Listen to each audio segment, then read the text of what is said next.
Mesdames, Messieurs, bonjour, bienvenue à Dubaï, au cœur de la démesure, au cœur de la beauté absolue, au cœur du splendide, au cœur du paradis sur terre. Ces tours que vous voyez ont été bâtis avec le concours d'un enfant né au Cameroun qui a mis sur pied une technologie de pointe sans laquelle ces tours-ci n'auraient peut-être pas existé ou bien n'auraient pas assemblé à ce que vous voyez là. Nous allons donc aller faire la connaissance de cet inventeur camerounais et surtout de sa ville, qui est désormais donc le paradis sur terre, Dubaï. Suivez-moi juste.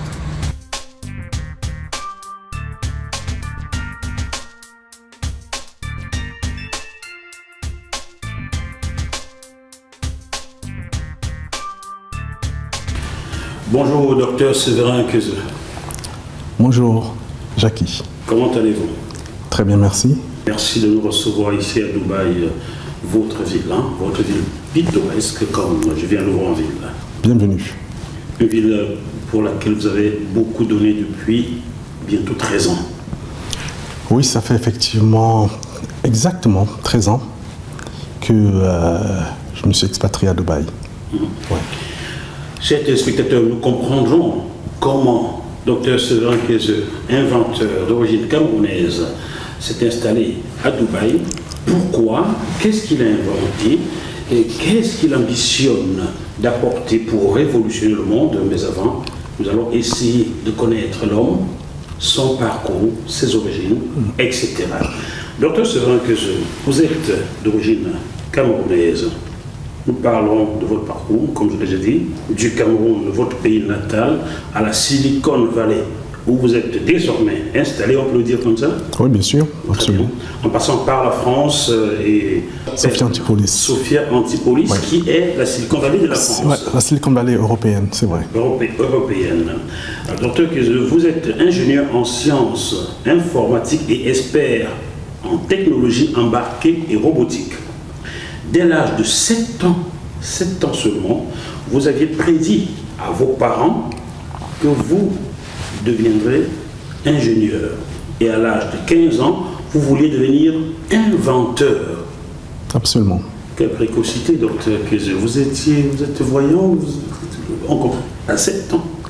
Oui, tout simplement, c'est dû aux différentes lectures que mon père en particulier m'a permis de lire quand j'étais gamin.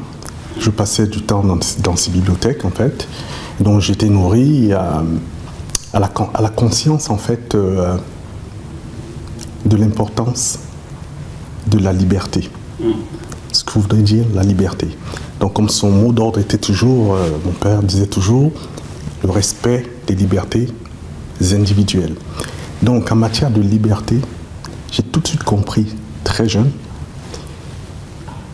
que notre peuple, en fait, c'est-à-dire nous-mêmes en particulier, nous pourrions nous libérer que par l'économie. Et qui dit économie, dit science et technologie. Donc c'est pourquoi, durant mes différentes lectures, à un moment donné, j'ai mis la main sur un petit livre qui est en fait une orientation scolaire. Donc, dans la bibliothèque de mon père, et je lis cela, et ça me parle de différentes écoles. De quel livre s'agissait-il? Je crois que c'était Avenir, Science et Avenir, quelque chose comme ça. À 7 ans, un enfant lit ce type de livre? Oui, parce qu'en fait, je lisais un peu de tout en ce moment-là. C'est-à-dire, ça a commencé à l'âge de 5 ans. Je suis dans la bibliothèque, mon papa m'autorise, en fait, me laisse accès libre à toute la bibliothèque. C'est là où je découvre, par exemple, Aimé Césaire, moi je le découvre à cet âge-là. Plus tard, je vais le découvrir, je sais plus, je ne me rappelle plus, en classe peut-être de 4e. Mais quand on dit le retour pays natal, c'est des choses que j'ai lues, j'ai 5, 6, 7 ans, je connais très bien. Je découvre des personnages tels que Marcus Garvey, j'ai 5, 6 ans. Je lis, je comprends qui est Nelson Mandela à cet âge-là. Et je comprends qui est Malcolm X. Je lis complètement sa biographie.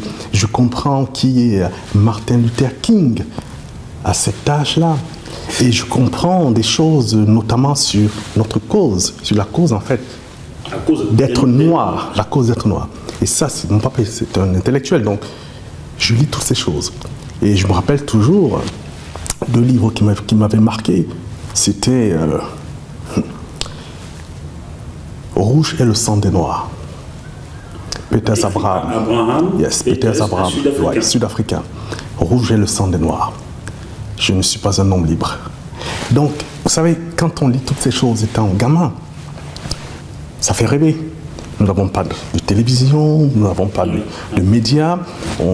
Là, nous sommes dans les années, je crois, 73, je ne me rappelle pas, si je me rappelle bien. Nous sommes partis de Yaoundé, nous sommes affectés, mes parents sont affectés à Bertois.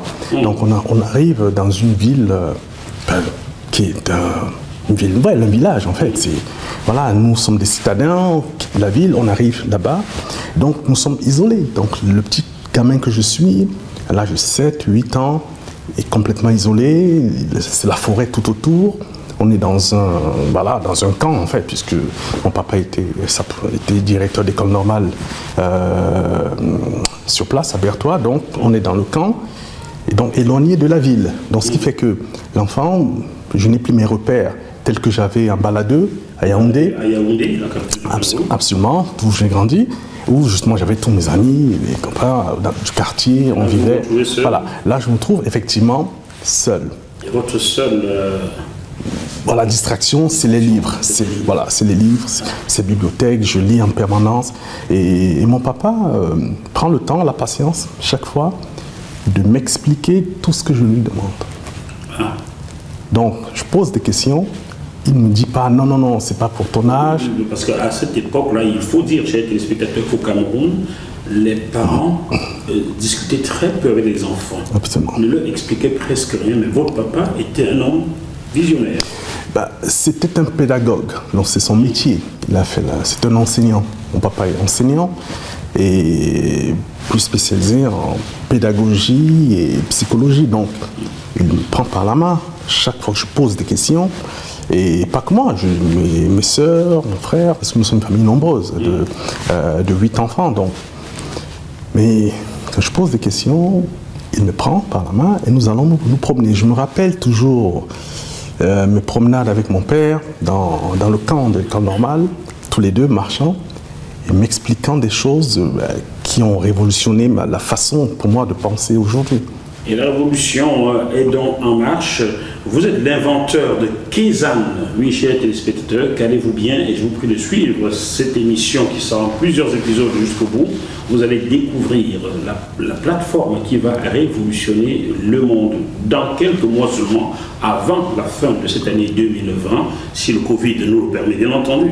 Voilà, donc, mais avant, en 1991, alors que vous êtes encore étudiant, vous inventez Navigator, le système anti-collision 3D universel pour les grues, les avions, les trains, les bateaux, les voitures, etc. La même année, en septembre 1991 donc, alors fraîchement diplômé, jeune ingénieur, vous créez votre entreprise SK Solutions. Tout à fait. SK Solutions. Absolument, c'est Solutions.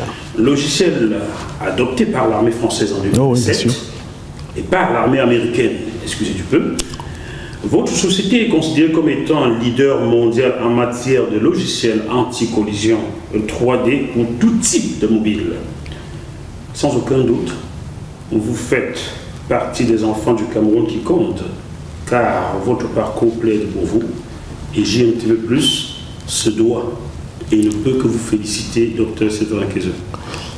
Merci bien. C'est vrai que ça me fait plaisir de m'adresser aujourd'hui à mon peuple. Je ne l'ai jamais fait en fait, m'adresser à mon peuple directement, c'est-à-dire l'Afrique. Bon, absolument. Je dois vous le permettre. Vous allez nous dire avec vos mots, vous allez nous dire à ce peuple-là qui vous regarde avec vos mots, oui, qui vous êtes, d'où vous êtes, où vous avez grandi. Ok. Je suis Séverin Kézeux. Je suis né donc, je suis camerounais, je suis né à Yaoundé, où j'ai grandi. Donc je suis d'origine. Vous savez, au Cameroun, là je m'adresse à tous mes frères africains qui comprennent bien. Au Cameroun, donc, nous avons différentes ethnies, différents départements, etc. Donc moi je suis d'un village en particulier qui s'appelle Bangoa, dans le département du Ndé, voilà, dans la province de l'Ouest. Donc, je suis un Bamileke, donc camerounais, africain et panafricain. Donc j'ai grandi les 7 premières années à Yaoundé, où je suis né, et ensuite, par la fonction de mes parents, dont mon père est enseignant, et maman infirmière. Donc on a eu à faire le tour du Cameroun. Vous avez été Donc nous avons été tour à tour à Bertois. Bertois à l'est. Voilà, à l'est du Cameroun. Voilà. Ensuite, où nous avons fait, je crois, 2 ans à Bertois. Ensuite, nous avons été en Gandéré, dans le nord, dans Damawa. Voilà, c'est le département. À l'époque, nous, c'était le département de la province du Nord. Et bon, voilà. Et ensuite, nous avons fait 2 ans sur place. Et ensuite, nous avons été en Goumou. Goumou, plus proche de Yaoundé. Et voilà, c'est quasiment une banlieue de Yaoundé aujourd'hui. Mais à l'époque, effectivement, c'était un peu loin. Voilà, nous y avons passé 3 années. Donc, je crois que c'est ma 6e, 5e et 4e.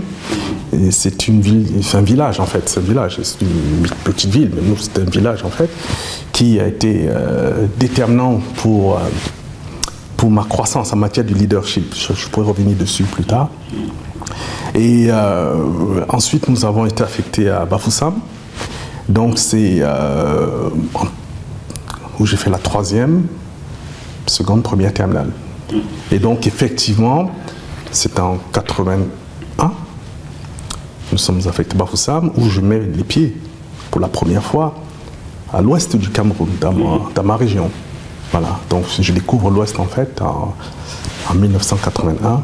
Lorsque nous sommes affectés à Bafoussam. Et lorsque vous entrez, vous êtes en 3e. Oui, c'est ça. En 3e. Et vous comprenez, chers téléspectateurs, que cette ville Bafoussam a été déterminante pour vous, car ceux qui vous entourent aujourd'hui au sein de Kézan, que vous allez bientôt découvrir, vous les avez connus à Bafoussam. Oui, absolument, oui. Voilà. La majorité, la grande majorité. Votre parcours au Cameroun a été un peu tumultueux, pas sur le plan familial, pas sur le plan scolaire, mais lorsque vous obtenez votre bac, vous êtes l'un des 2 meilleurs du centre Bafoussam. La logique à l'époque veut qu'on vous octroie une bourse d'études à l'étranger. Oui. Mais vous ne l'obtenez pas. Absolument. Raison. Non, mais écoutez, effectivement, ce qui se passe, c'est que déjà, il faut comprendre que lorsque je suis en terminale, donc moi je sais déjà ce que je veux faire, puisque depuis gamin, je sais que j'aimerais faire de la robotique.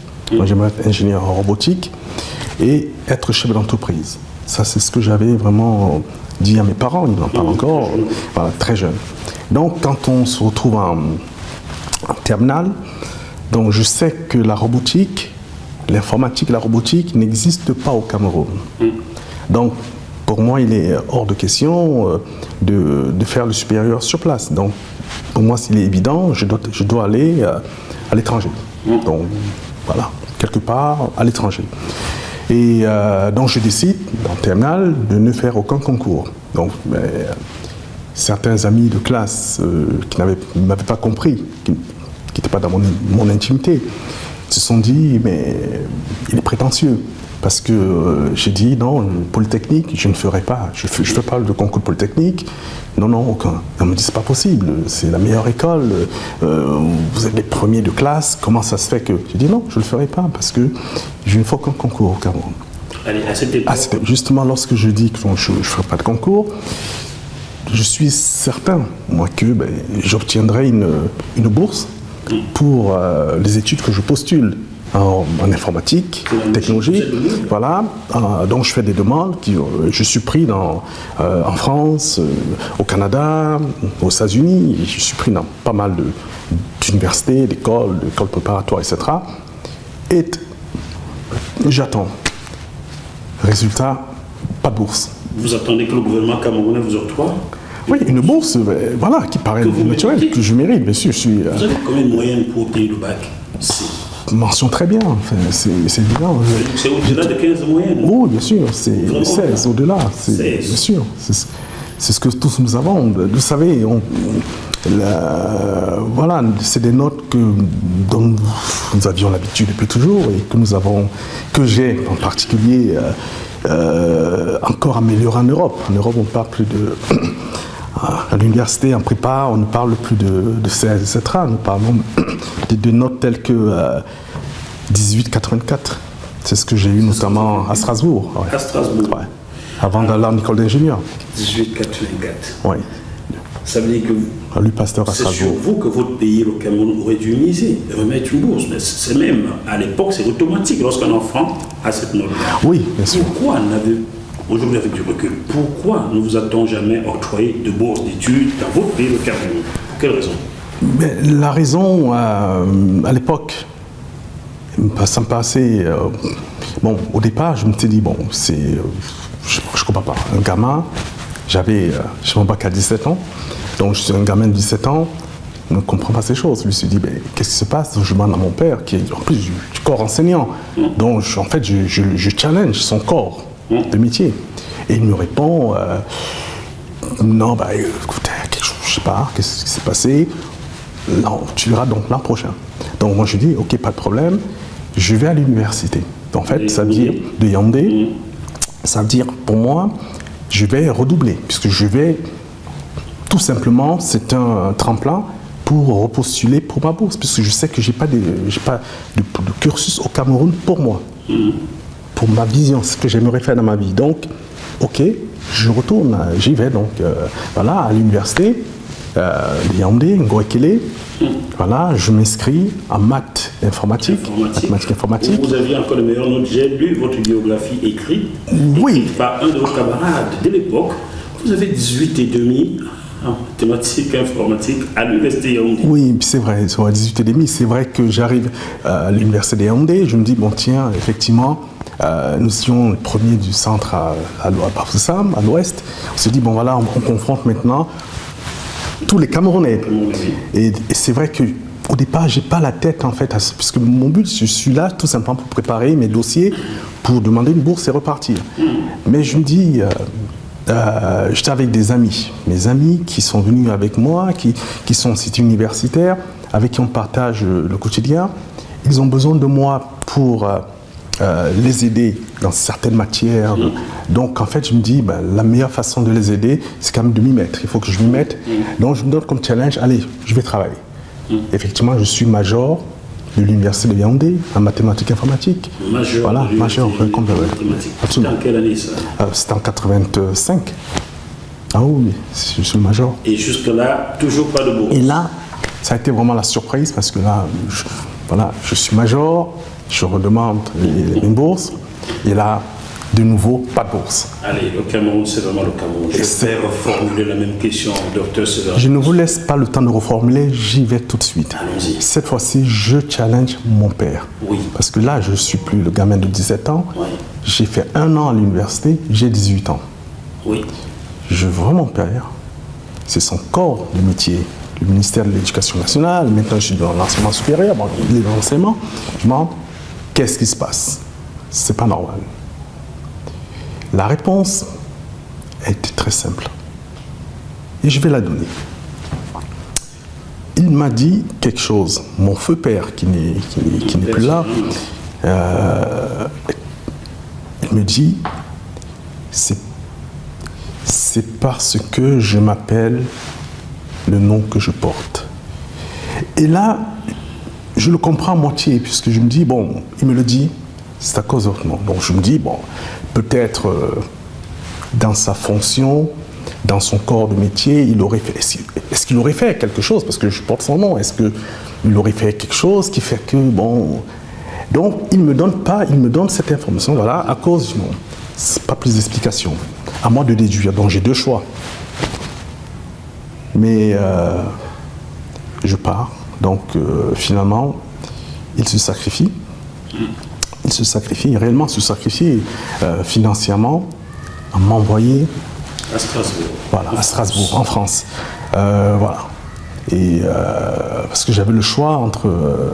j'étais pris en France et au Canada, aux États-Unis, et finalement, j'ai choisi la France puisque mon grand frère y était déjà.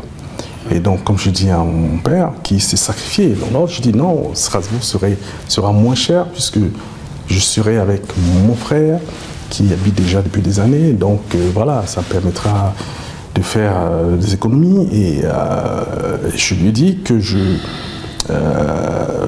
compte bien, voilà, lui éviter de financer mes études quand je serai sur place. Ça, c'était aussi un début de challenge. Je vous dis, je vois le sacrifice que ça représente en francs CFA pour un fonctionnaire qui a mis de côté toute sa vie, etc. Faire ces sacrifices, pas de bourse de mon pays. Étant le meilleur. Étant le meilleur, oui. Pas une seule fois. Non, là j'ai une frustration. Je pars. En 85, je vais quitter le Cameroun étant frustré. C'est évident, un gamin de 18 ans est frustré. Voilà. Docteur Séverin Quezeux, vous n'êtes pas le seul dans ce cas-là, parti du Cameroun frustré. Pour ceux qui suivent GMTV+, si vous êtes nombreux à me suivre, je vous remercie. L'année dernière, j'étais à Montréal, au CHU Sainte-Justine de Montréal. Oui. L'un des pédiatres, des professeurs en pédiatrie les plus prisés, les plus demandés au monde, est un enfant de Yaoundé, comme vous, comme moi. Il a obtenu son bac à Yaoundé à 17 ans, comme vous. Il a même fait des concours. Vous avez choisi pas fait de concours. Il a fait le concours du CUS. On lui a dit qu'il n'était pas admis. Et 6 mois après, son papa se sacrifiait comme le vôtre, l'a envoyé en France à Toulouse, où on ne prenait que 2 étrangers à l'époque. Et le professeur Prévost Jean Cho, qui est à Montréal, vous le connaissez désormais, il réussit haut la main. Aujourd'hui, toute proportion gardée, non, il n'y a pas de proportion gardée. Il est meilleur dans son domaine comme vous êtes meilleur dans le vôtre. Absolument. Il se trouve que votre papa vous a dit que c'est sans doute à cause du nom que vous portez. Vous êtes Bamileke, comme Prévost Jean Cho est Bamileke, comme Jackie Moifo est Bamileke. Y aurait-il un problème Bamileke au Cameroun? Écoutez, personnellement, je ne sais pas. Personnellement, puisque je pars étant frustré. Et je fais 25 ans sans ne pas revenir au Cameroun. Je fais 25 ans à l'extérieur, en France. J'y retourne juste au décès de mon papa. Ce n'est pas parce que j'étais frustré que je ne retournais pas. C'est tout simplement du fait que j'étais focalisé dans mes inventions, dans mon entreprise, dans mes technologies. Donc, bien entendu, des années plus tard, je lis beaucoup, et j'ai lu beaucoup étant jeune, des livres d'histoire, des livres du Cameroun. Bien entendu, il y a un problème Bamileke au Cameroun. Mais ce n'est pas au niveau des populations, c'est pas au niveau de monsieur tout le monde, pas du tout, puisque ça, je ne l'ai jamais ressenti en vivant au Cameroun. J'ai vécu dans toutes les régions du Cameroun, j'ai grandi, absolument, absolument, et ça, non, ça pas du tout. Alors, je pense tout simplement, à mon avis, le problème doit se situer, doit dépasser, je pense, les Camerounais eux-mêmes. Parce que je pense que l'Afrique, de façon générale, ayant subi, après l'esclavage, a subi une colonisation outrancière, forcément, le colon, si j'étais à la place du colon, moi personnellement, j'aurais appliqué tout simplement le principe de diviser pour mieux régner. Pourquoi mettre l'accent sur le Bamileke particulièrement? Non, tout simplement, il suffit de... Non, vous savez, vous arrivez dans une région, historiquement, pour peu qu'on lise un peu l'histoire de notre pays, on comprend ce qui s'est passé dans les années 50, dans les années 60. Je n'étais pas né, mais j'ai lu l'histoire. Mes parents m'en ont parlé, nos parents l'ont vécu. Donc voilà, la guerre, on va dire, des indépendances, je n'appelle pas ça une résistance. Vous parlez du génocide. Bien sûr, il y a eu un génocide. Il y a eu. Français, c'est faut le dire aussi. Oui, bien sûr, c'est connu. Donc voilà, forcément, le peuple Bamileke qui a subi ce génocide au Cameroun, le peuple Bassa qui a résisté et qui a subi cette guerre, qui a subi ces génocides également, bien entendu, ne sont pas pour la France. Je suis un Français aujourd'hui, et Camerounais, bien sûr. Donc, vu de ce regard, effectivement, on se dit, le peuple qui aurait tendance les deux peuples en particulier, historiquement, ces deux peuples se sont battus pour les indépendances. Donc, comme c'est des peuples qui se battent pour les indépendances, ça veut dire que c'est des gens qui voulaient la réelle autonomie, une réelle autonomie pour l'Afrique, donc pour le Cameroun et donc pour l'Afrique. Partant de là, ça pose un problème. Un problème? Pas pour les habitants du Cameroun? Ah non, c'est pas pour les Camerounais, pas du tout. C'est pas pour les habitants du Cameroun. C'est pour le colon. Ça pose un problème pour le colon. Voilà. Donc tout ça me paraît évident en fait. Ça me paraît trivial. Ça ne fait pas débat. Pour moi, ça ne fait pas débat. Le destin est cruel. Et c'est dans le pays de ce colon que vous atterrissez donc en 1985. Oui. Avec le sacrifice de vos parents, vos deux parents, pour poursuivre vos études. Vous avez parlé de Strasbourg. Ensuite, vous atterrissez à Nice. Oui, c'est ça, oui. Sophie Antibolé, c'est ça, oui. Donc, à Strasbourg, c'est 2 années de préparation, donc on appelle les classes préparatoires. Et en même temps, la particularité, c'est que je fais 2 choses en parallèle. Donc, je suis arrivé à l'université Louis Pasteur de Strasbourg. Et donc, en arrivant, je ne savais pas, parce que mon but, c'était d'entrer à l'école polytechnique. Et ça, c'est quelque chose que j'avais, ou l'école Supélec. C'est ce que je pensais quand j'étais gamin, justement à 7 ans. Dans cette revue, ces 2 écoles avaient attiré mon attention en matière, justement, de robotique, d'informatique électronique. Donc, quand j'arrive à Strasbourg, je suis à l'université Louis Pasteur. Donc en mathématiques et en informatique. Par contre, je me rends compte que pour rentrer à l'école polytechnique, il faut faire des classes préparatoires. Et moi, je n'étais pas au courant de ça au Cameroun quand je postule. On n'a pas d'information à ce niveau. Donc, qu'est-ce que je fais? Ok, j'y suis. Et je dis, bon, écoutez, je verrai. Et il s'avère que... Vous êtes encore meilleur. Oui, bien sûr. En fait, ce qui se passe, c'est que j'obtiens 18,84 de moyenne en première année. Donc, ça s'appelle ça le premier partiel. Donc, et sincèrement, je parle à mes frères, mes sœurs camerounaises et africains. Mais ceux en particulier, je ne sais pas qui se rappellent de cette époque, en 85-86, il y a eu donc... on parlait d'un jeune Camerounais qui était à Strasbourg. Bon, il n'y a pas les médias à cette époque, donc beaucoup ne savent pas qu'il s'agit de moi. En fait, on parlait, la rumeur a couru dans toutes les universités françaises, disant waouh, nous avons un jeune qui vient d'arriver et qui en fait donne de tourner aux Français. Parce qu'en fait, une moyenne de 84 à l'ULP n'était jamais arrivé dans toute l'histoire de l'ULP. Et après vous, ce n'est pas arrivé aussi. Ça, je ne sais, je ne peux pas dire, je ne sais pas. Mais c'était jamais arrivé. Donc, l'université, et donc cette rumeur a couru partout. Et je me rappelle ma sœur de Paris, bon, c'est une anecdote qui me fait rire. Ma grande sœur, qui habitait sur Paris, se trouve dans le métro un jour. Et des Camerounaises se mettent à parler de cette histoire. Est-ce que vous avez entendu, il y a un Camerounais à Strasbourg, des notes incroyables, etc. Des étudiantes. Et donc, elles se mettent à discuter. Et quand elle a dit, ben, c'est vrai, c'est mon frère, on dit, ah mais non, c'est pas pour arrête.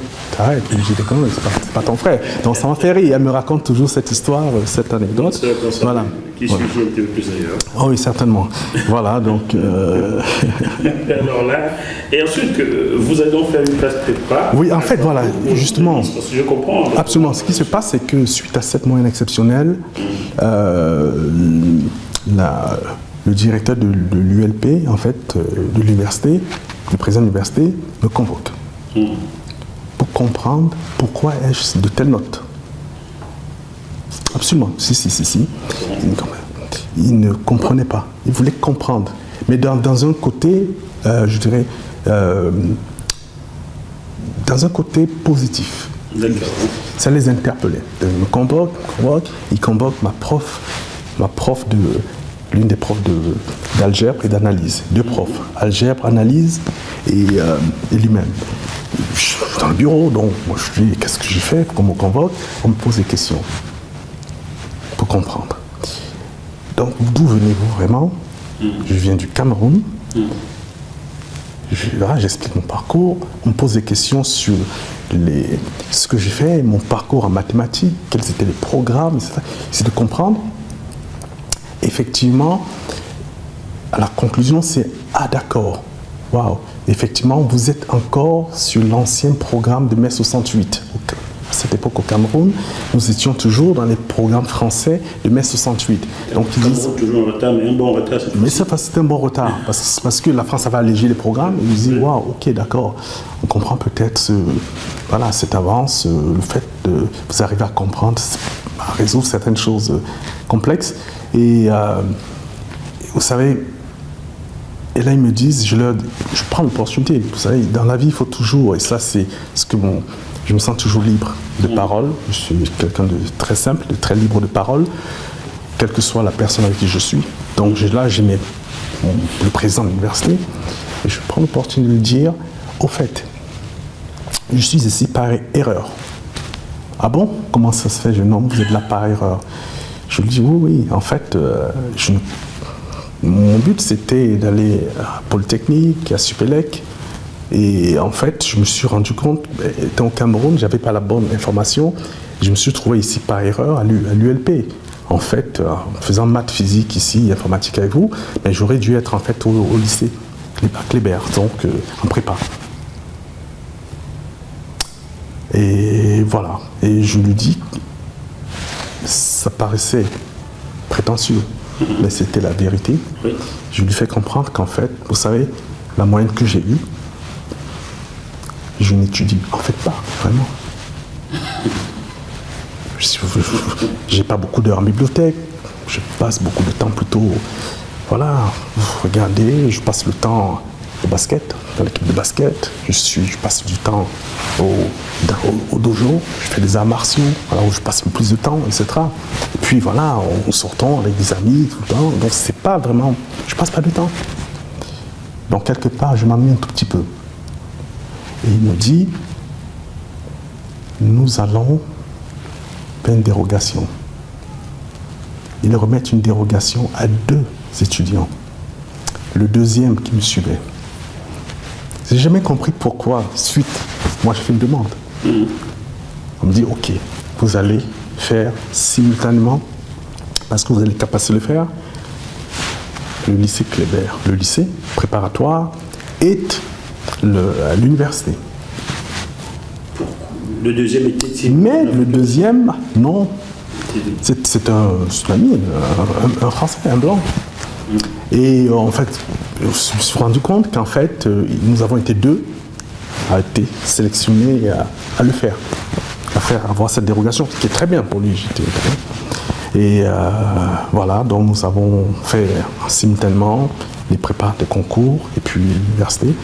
Donc j'ai fait les 2 années à l'université, où voilà, la deuxième année, les mêmes moyennes se sont confirmées. Et puis voilà, et en parallèle, les concours, voilà, et je me suis retrouvé à l'école polytechnique Sophia Antipolis. Formidable, c'est comme ça que vous arrivez donc à Nice, à Sophia Antipolis. C'est ça. Et la Silicon Valley européenne, voilà, l'équivalent de la Silicon Valley européenne, toute proportion gardée, bien entendu. Oui, parce qu'à l'époque, c'était franchement, vous savez, à ces années-là, on est en 86, en 87, 88. Et c'est vraiment les années où, vous savez, l'informatique, il y a ces balbutiements, les tournants. Ouais. C'est l'époque où nous, jeunes, nous avons, qui sommes dans ce domaine, qui sont réfléchis dans ces domaines de technologie, nous avons deux figures à cette époque-là. C'est Bill Gates d'un côté et Steve Jobs. Donc voilà, c'est nos grands frères, parce que bon, ils ont 13 ans de plus que nous à l'époque, donc on s'est dit waouh, voilà ce qu'ils ont fait, ce qu'ils sont en train de faire, parce qu'ils ont fait. Parce qu'on a une époque où tout c'est en train de naître. Donc voilà ce qu'ils sont en train de faire. Ils nous montrent le chemin, l'exemple, et voilà ce qu'on. Voilà. Donc à cette époque-là, on recherche, moi personnellement, quelles sont les écoles qui peuvent vraiment nous donner une formation en informatique, mais ce que nous appelions à l'époque l'informatique technique. Et c'est vrai que oui, Sophia Antipolis a été créée à ce moment-là, exactement ces années-là, pour en fait être la Silicon Valley européenne. C'était ça le projet. Faire une mini Silicon Valley, voilà, et c'était l'endroit où je ne pouvais rêver. Oui, ça se ressent très vite car 3 ans seulement après y être arrivé, vous remportez le premier prix national d'invention en France avec Navigator. Vous êtes d'ailleurs doté d'1 million de francs français à l'époque. Aujourd'hui, cela représente environ 152 000,24 €. Hein? Oui, mais si vous le ramenez après 30 ans, en tenant compte de l'inflation, etc., c'est beaucoup plus. C'est beaucoup plus, oui. Alors, en quoi consiste cette technologie embarquée ou le système Navigator anti-collision universel? Alors, c'est. En fait, le système anti-collision consiste à tout simplement mettre, en fait, doter les engins, les véhicules, ça peut être des trains, des avions, des robots dans l'industrie, des grues dans des chantiers, bien sûr, des grues dans les chantiers, absolument. Des grues dans la construction, sur les offshore pétroliers, par exemple. Donc, ça peut être des voitures dans la rue. Tous ces engins, nous dotons en fait ces mobiles d'une certaine forme d'intelligence artificielle leur permettant d'appréhender leur environnement comme l'être humain appréhende son environnement avec ses 5 sens. Nous dotons en fait un véhicule d'appréhender son environnement et grâce maintenant à l'intelligence artificielle, nous lui permettons d'évaluer le risque de collision autour de lui, son risque de collision. Lorsque le risque de collision n'est pas assez important, tout va bien, nous sommes ouverts. Lorsque le risque de collision devient important, le système commence à avertir le conducteur du danger qui arrive. Et lorsque le risque devient critique, c'est-à-dire lorsque nous estimons que le conducteur a fait une erreur, malgré les alertes, voilà, se retrouve ainsi un point de non-retour. Notre pilote automatique, dont le système d'intelligence artificielle prend les commandes automatiquement, dont le conducteur, pendant ce temps, ne peut plus rien faire. Vous allez prendre un café. Absolument. Je vais en prendre là d'ailleurs. Oui, et le pilote automatique évite automatiquement la collision, l'accident. Et lorsque l'accident est évité par le pilote automatique, nous repassons au vert et nous redonnons la main au conducteur qui peut continuer son chemin. Voilà globalement et de façon très simple comment fonctionne un système anti-collision. Mais la particularité de mon invention n'est pas que cela. Parce que les systèmes anti-collision existent ou existaient à l'époque, mais de façon électromécanique, on va dire, mais dans certains domaines particuliers. Par exemple, à l'aéronautique, ils y travaillent. L'automobile, il travaille. Le ferroviaire va y travailler. Le maritime va y travailler. Donc, vous voyez, c'est des approches, ce qu'on appelle heuristiques. Chacun imagine appréhender le problème de collision dans son contexte, dans son domaine. Absolument, dans son domaine. Ce qui veut dire, en réalité, ils n'ont pas d'une part, vous n'avez pas une vue d'ensemble de la chose. Mais le plus marrant, enfin étonnant en plus, c'est le fait qu'ils ne se rendent pas compte, pas jusqu'aujourd'hui, c'est le fait que ces différents engins ne sont pas des mondes clos. Parce qu'en fait, une voiture sur la route, va rencontrer un train sur un chemin de fer. Sur un chemin, une ligne de chemin de fer, par exemple, va rencontrer, par exemple, sur un passage à niveau, va rencontrer une voiture. C'est le cas en France bien sûr. tous les ans, il y a absolument. des accidents. Donc, si le système peut éviter ces accidents-là. Donc, absolument. Donc, si effectivement vous réfléchissez en parlant du train et vous oubliez les voitures, vous êtes hors jeu. Et si vous pensez voiture en oubliant les trains, vous êtes hors jeu. Mais je continue plus loin. L'accident, il y a 2-3 ans, à Londres, une grue de chantier, Oui. a percuté un hélicoptère en plein Londres. Des morts, une catastrophe. Okay. Le système navigateur aurait pu éviter cette collision. Donc vous voyez, la problématique, c'est de dire, ce n'est pas uniquement, on ne peut pas réfléchir domaine par domaine. Il faut voir dans sa globalité.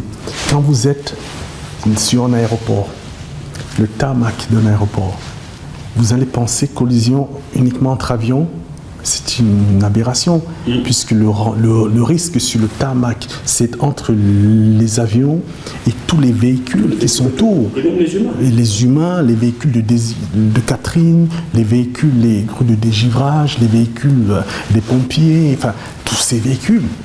Et même des objets. Et des objets fixes, absolument. Donc, vous comprenez qu'on ne peut pas. Donc, qu'est-ce qui m'a valu le premier prix national de l'invention et de l'innovation? Qu'est-ce qui a été complètement révolutionnaire à l'époque? C'est le fait que pour la première fois, quelqu'un a pensé à un système anti-collision universel. Je ne m'intéresse pas à la voiture, je ne m'intéresse pas à un train ou à un bateau ou à un avion. Je m'intéresse aux mobiles, aux objets. Tout ce qui est mobile. Okay? Tout ce qui est mobile, tout ce qui bouge. Donc, j'ai pu mettre en place, effectivement, et là, les mathématiques m'ont aidé, parce que pour formaliser cela, c'est en fait 80%, c'est que des mathématiques. Donc, mettre en place une théorie mathématique en 1990, une théorie mathématique qui permet de formaliser ce problème de collision et de pouvoir éviter les collisions de tout ce qui bouge. Vous n'avez même pas 23 ans à cette époque. 22 ans et quelques, oui, tout ça fait, oui, c'est ça, absolument. Dites-moi, comme dans toute chose, il y a toujours un mobile. Quand il y a Bien sûr. un mobile, ce fut quoi votre mobile? Qu'est-ce qui vous donne de commencer à réfléchir sur ce système anti-collision universel? Oui, alors, oui, tout à fait. J'ai travaillé, en fait, j'ai fait... alors, ma thèse, en fait, a porté sur les collisions anti-collision des robots. Donc, j'ai travaillé à la centrale nucléaire de Cadarache. Donc, c'est dans le sud de la France, voilà. Donc, le but était d'éviter, en fait, la collision. En fait, il y avait 2 robots qui devaient descendre, faire une soudure. En fait, il y avait une fissure dans la centrale nucléaire, à peu près à 200 mètres, sous les réacteurs.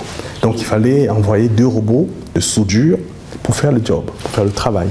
Et le plus grand danger, le travail n'était pas difficile, hein, les robots de soudure pour le faire, c'est facile.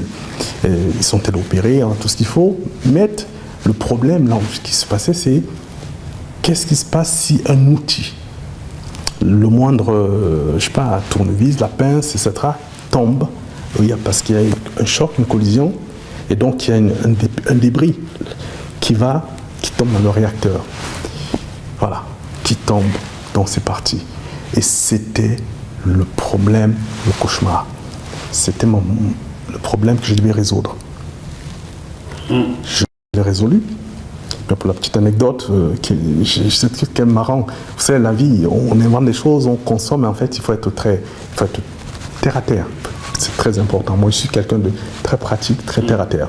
Donc, en fait, quand je je fais ce logiciel à l'époque, parce que c'est ce qui va m'inspirer plus tard.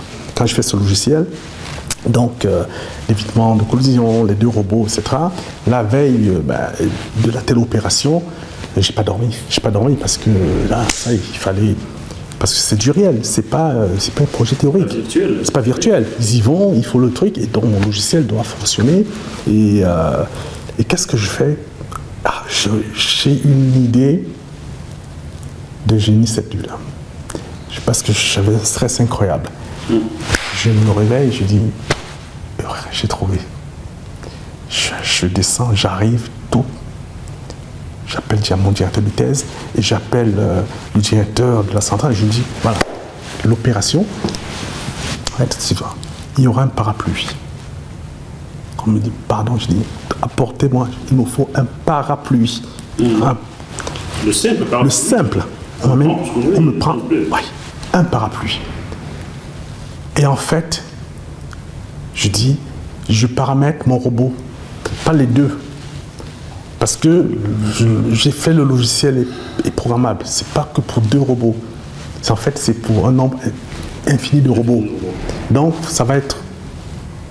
On prend le robot de remplacement, on le rajoute, on met 3. On me dit, pardon, on a déjà des problèmes en imaginant 2 robots, on a cette crainte d'une collision et vous voulez 3 maintenant. Je dis, oui, il me faut 3. Je vais éviter les collisions de 3 robots. Pas de 2. On me dit, mais vous êtes fou. Je dis, non. Je veux le 3e robot. On amène le 3e robot et je veux un parapluie basique. Lambda. On m'amène un parapluie. Et c'est là, en fait, où je leur dis, le 3e robot, il n'a qu'un rôle. Il ne va pas souder, il ne va rien faire. C'est le premier qu'on envoie en telle opération. Les 2 vont le suivre, parce que c'est en hauteur. Mais les 2 feront la soudure. Le 3e robot sera juste en dessous. Il aura juste le parapluie. Rien d'autre. Et je leur dis, en fait, vous savez,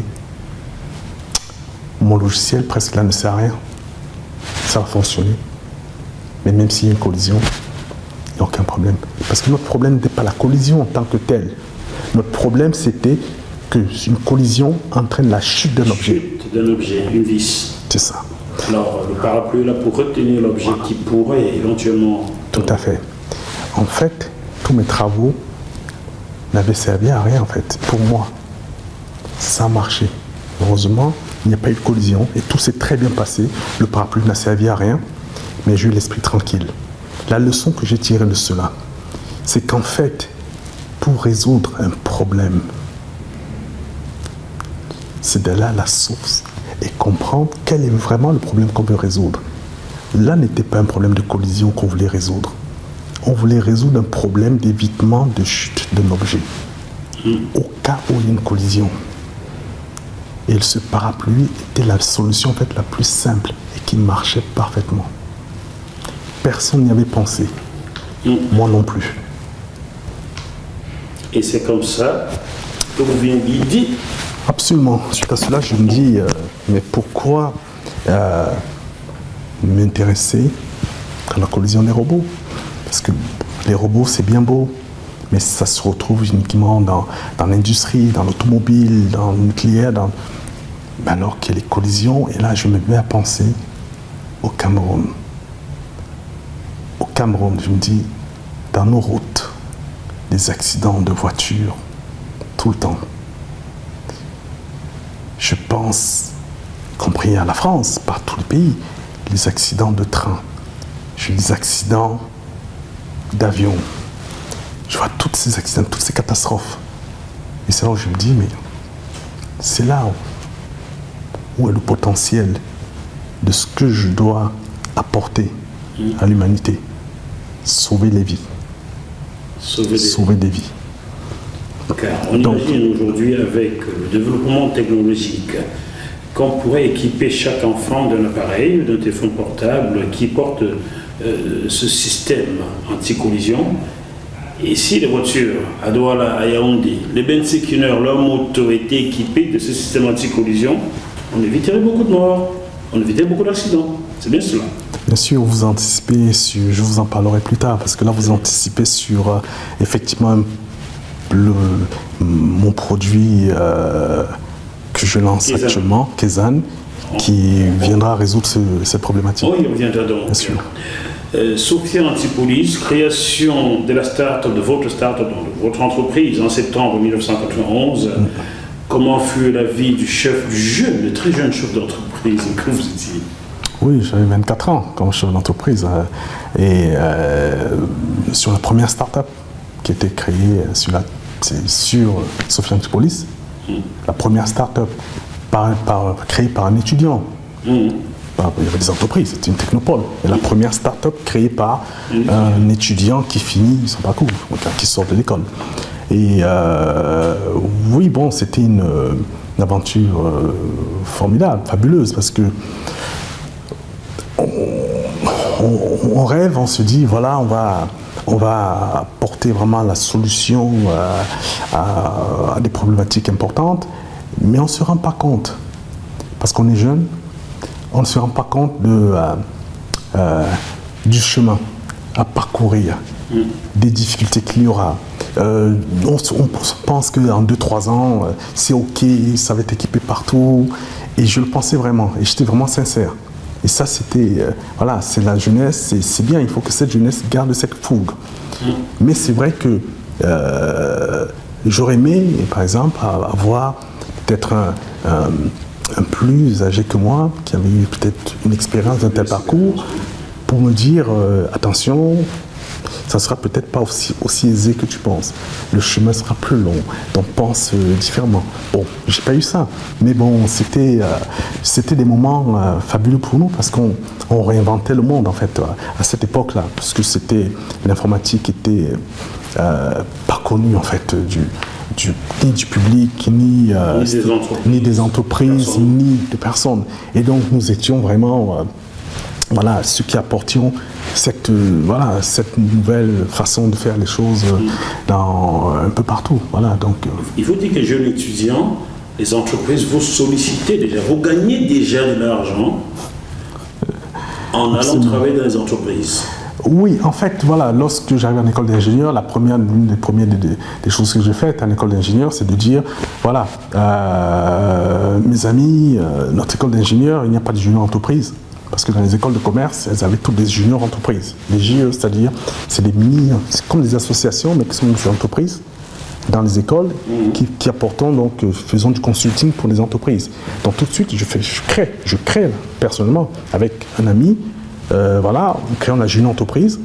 Et la jeune entreprise a pour but d'aller prospecter des entreprises sur Sophia Antipolis, sur Cannes, l'aérospatiale, un peu partout. Dans tout le sud de la tout le France, sud, en fait. voilà, on va prospecter leurs besoins et on se vend. On vend les compétences de l'école. Donc on revient avec des contrats et une fois à l'école, on sélectionne les étudiants qui ont les capacités, les compétences de réaliser le projet.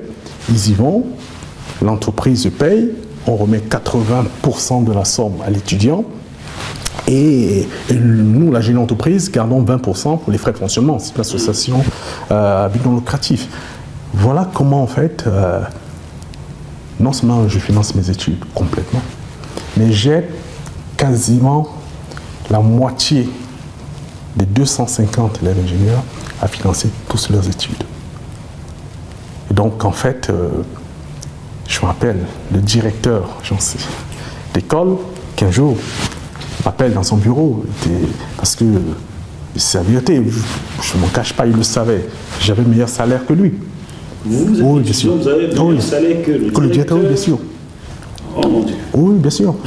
Parce que je gagnais plus de 200 000 francs par an. Oh là là. Et à l'époque, gagner 200 000 francs par an, c'était beaucoup d'argent. Absolument, absolument. En moyenne, ça fait quoi, 18 000 francs par mois, 1 800 000 francs auquel vous c'était, oui, ça c'est ce que j'ai gagné toutes mes années d'étudiant. Est-ce que vous vous rendez compte qu'il y a une constance dans ce que vous pensez, ce que vous dites, ce que vous promettez à vos parents? À 7 ans, vous voulez être ingénieur. Ouais. Vous voulez devenir. À 15 ans, vous voulez inventer. Vous avez inventé. Lorsque vous partez du Cameroun, vous promettez à votre papa de ne plus solliciter ses poches pour vivre en France et vous gagnez de l'argent en tant qu'étudiant. Oui. Dites-moi, demain, vous faites quoi? Vous changez l'Afrique, n'est-ce pas? C'est sûr. Dites-le, comme ça va arriver. Dites-le, vous changez l'Afrique demain. Parenthèse. Je vais y contribuer en matière scientifique, technologique et économique. Très bien. Alors, votre entreprise, jeune entreprise, lancée en septembre 1991, fonctionne, tant bien que mal, Oui. fonctionne, tient debout. Absolument. Et en l'an 2000, la première année qui voit le net exploser, il vous arrive quelque chose. Vous êtes gardé à vue. Vous êtes convoqué au commissariat Ah oui. avec votre épouse et votre première fille. Oui, Votre épouse est gardée à vue 3 heures de temps et vous, une journée. c'est ça. Pourquoi? Oui, c'est vrai, vous dites l'an 2000, l'arrivée du net. Effectivement, ce qu'il faut comprendre, c'est que quand je lance mon entreprise en 91, l'Internet n'est connu de personne, mais existe déjà dans nos laboratoires de recherche et nous y travaillons. Nous y sommes. C'est nous qui sommes derrière toutes ces choses dès le départ. Et en tout l'INREA, puisque je sors de l'INREA, l'Institut national de la recherche en informatique et en automatique, nous y travaillons.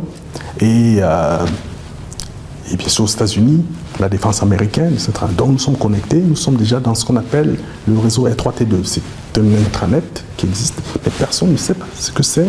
Nous y sommes. Donc, les technologies dès le départ, puisque je vous parle de mobile, j'ai universalisé le problème de collision. Pour le faire, il faut universaliser le problème de mobile. Donc pour faire, il faut parler d'objets. Donc à ce moment, il fallait 2 technologies pour que ma théorie mathématique ait un sens dans la réalité. 2 théories. Je reviens sur votre question. C'est important parce que c'est lié à l'Internet et je vous répondrai pour la garde à vue. Il fallait que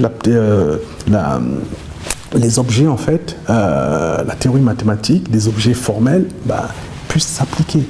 Comment ça s'applique? Il faut 2 choses.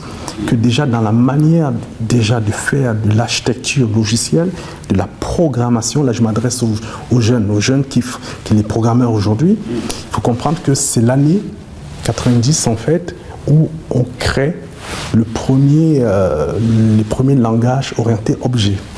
Donc aujourd'hui, c'est pas évident pour vous, vous parlez d'objets de programmation, etc. C'était, jusqu'en 89, 90, il n'y avait que le langage séquentiel, tel que le langage C, le langage, voilà. Donc le C++ notamment, que vous connaissez aujourd'hui, est né à ce moment-là, 90, c'est la rupture. Donc c'est une révolution pour nous, les développeurs. Donc, et pour moi, ça tombe à pic parce que c'est grâce à l'orienté objet que je peux programmer et démontrer que mes théories mathématiques puissent marcher parce qu'il faut manipuler des objets de façon formelle. Donc il faut ce qu'on appelle dans la programmation, on appelle ça les langages orientés objets. Donc c'est la programmation par objet, donc notamment le C++. Ça, c'est une première chose. Et la deuxième chose, il faut que les véhicules, les mobiles, communiquent. Parce qu'avec une programmation objet, je peux utiliser un véhicule sans savoir que c'est un véhicule. Je me dis tout simplement que c'est un mobile. Après, de façon miraculeuse, dans la programmation, le mobile va s'instancier, comme on dit, l'instance va devenir une voiture ou un avion ou un train. Mais elles auront les propriétés communes qui sont d'anticollision. Mais pour ça, il faut qu'elles puissent communiquer, dialoguer. Ça veut dire qu'il faut aussi non seulement un langage de programmation universelle, mais il faut aussi un langage de communication, de dialogue, un réseau universel. Nous sommes en 1990, ça n'existe nulle part. Mais nous sommes sur l'Internet, TCP/IP, donc le protocole de l'Internet. On est au cœur de cela. Donc, dès le départ, je positionne la vision de mon entreprise en disant, je prends ce protocole qui sera le protocole de communication entre tous mes mobiles. C'est un pari très risqué. Très risqué. Parce que si, ça veut dire qu'en 90, l'Internet n'est pas encore sorti, mais nous l'avons en laboratoire. Donc si ça ne sort pas, ma théorie, mes produits n'existeront pas. Donc je fais un pari parce que je comprends l'enjeu du protocole Internet. Et je dis, ce protocole va dominer la planète entière. Pourquoi? De façon intrinsèque, liée à la manière dont c'était conçu. Et comme nous étions dans les coulisses de toutes ces choses, j'y vais. Et heureusement, c'était le pari gagnant. Donc, je parle en 1991 de l'Internet des objets connectés. Ce qu'on appelle aujourd'hui IoT, Internet of Things.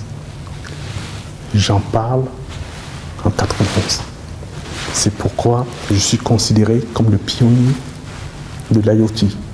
Parce que non seulement j'en parle, mais je vais le réaliser et je vais être le premier sur la planète à mettre en place des réalisations effectives d'objets, de véhicules connectés via le protocole Internet dans des applications réelles. Et ça, depuis les années 91, 92, 93. À peine l'Internet n'était connu de personne, j'étais déjà. Et j'étais déjà dans l'IoT dont on parle aujourd'hui. Vous êtes sur JMTV+.